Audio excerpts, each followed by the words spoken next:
On July 20th, 2025, the world lost a shining light.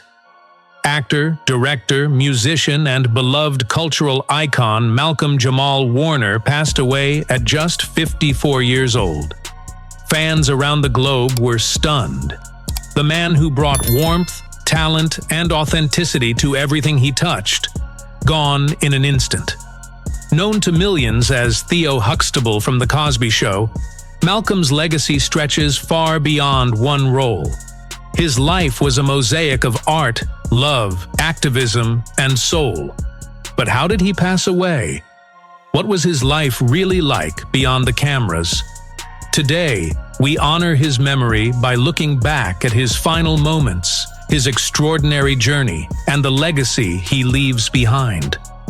And if you ever found yourself inspired by Malcolm through his music, his acting, or his voice, make sure to like this video and subscribe. Every click helps keep his story alive and shared with the world. The tragic end. It happened during what was meant to be a peaceful family vacation in Limon, Costa Rica. Malcolm was swimming near Cosel Beach when a powerful ocean current pulled him under. Despite immediate rescue efforts, he drowned before paramedics could revive him. The official cause was asphyxia from drowning. He passed away just one day before his 55th birthday. Tributes poured in instantly. One user on X wrote, "This is a gut punch to the soul." Another said, "Absolutely heartbreaking." Fans who grew up watching Theo Huxtable felt like they'd lost a lifelong friend. But Malcolm was more than a character on a sitcom. He was a man of depth, drive, and immense talent. Early life and rise. Born on August 18, 1970, in Jersey City, New Jersey, Malcolm was raised by his mother, Pamela Warner, a single mom, paralegal, and his fiercest supporter. She not only managed his career but also shaped his values. His name itself was a tribute, Malcolm after Malcolm X, and Jamal inspired by jazz pianist Ahmad Jamal.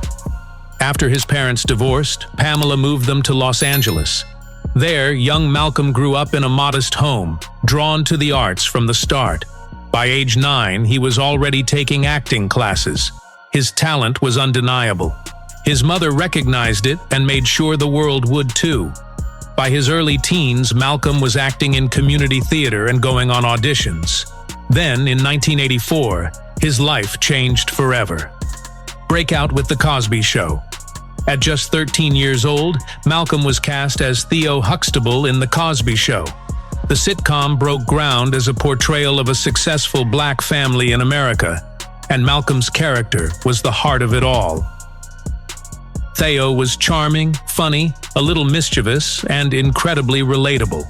Iconic scenes like the budget lesson episode, where his parents repossessed his stuff, or his candid talks about learning disabilities, touched millions. In 1986, he earned an Emmy nomination for Outstanding Supporting Actor in a Comedy Series. He also won 2 Young Artist Awards. Years later, Malcolm reflected, "The Cosby Show gave black families a mirror and white families a window." His performance wasn't just entertainment, it was cultural impact. Beyond Theo, director, actor, visionary. Malcolm never let himself be boxed into one role. Even as a teen, he began directing, first music videos for New Edition and Heavy D, then episodes of The Cosby Show itself. By age 17, he was behind the camera and in full creative control. In 1992, he directed a powerful public health video titled Time Out, The Truth About HIV, AIDS, and You, featuring big names like Arsenio Hall and Magic Johnson. It was bold, compassionate, and deeply impactful. Throughout the 90s and 2000s, Malcolm balanced acting and directing. He starred in Malcolm and Eddie, directed episodes of All That and Kenan and Kel, and took on roles in Touched by an Angel, Jeremiah, and even Suits. One of his most critically praised performances came in 2016, playing Al Cowlings in The People vs. O.J. Simpson. Fans praised his ability to show quiet strength and emotion.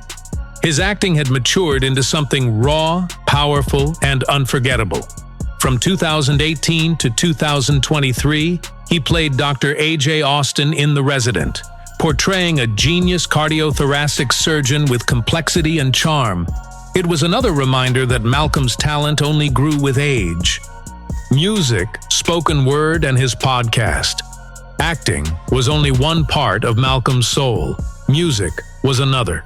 A skilled bass guitarist, he performed with jazz legends like Earl Klugh and led his own band, Miles Long. He blended jazz, funk, and R&B with a poetic flair. In 2015, he won a Grammy for Best Traditional R&B Performance for Jesus Children, alongside the Robert Glasper Experiment and Lala Hathaway. It was a proud moment for a man who had long been pouring his heart into music.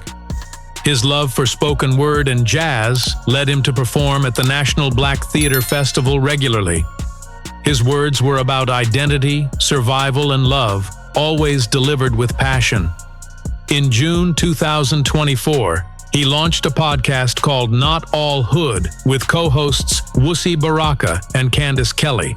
The show offered unfiltered discussions on Black experiences, mental health, and community healing. It quickly became a fan favorite, praised for its honesty and depth. In one of his final episodes, released just 2 days before his death, Malcolm ended by saying, "We're here to heal, not hide." It now feels like a farewell message.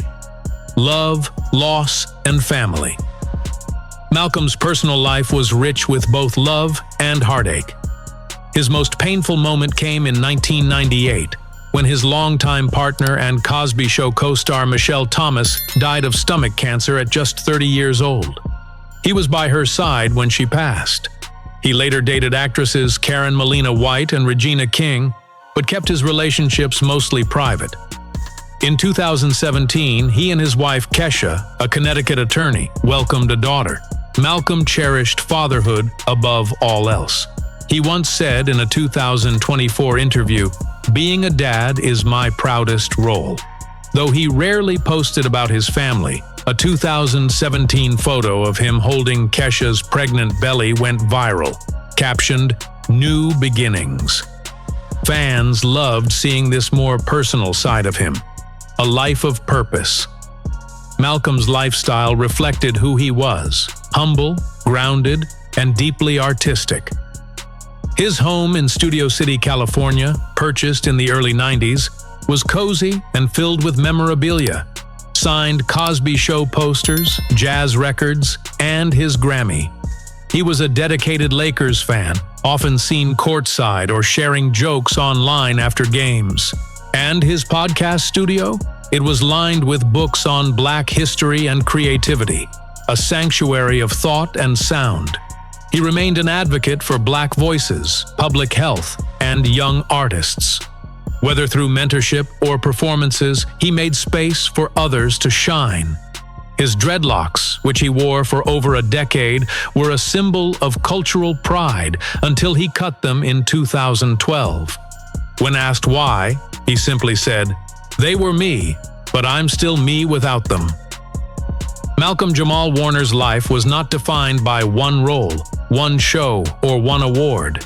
He was a master of reinvention, an actor who could make you laugh and cry, a musician who poured soul into every note, a director, a poet, a father, a friend. His passing is a devastating loss, but his legacy is everlasting. If you felt moved by his story, do one thing: keep the light he gave you burning. Like this video, share it with someone who grew up watching The Cosby Show or discovered Malcolm through his music or podcast. And don't forget to subscribe, because every time we revisit stories like his, we keep the memory alive. Thank you for watching, and until next time, keep creating, keep loving, and keep Malcolm's spirit close.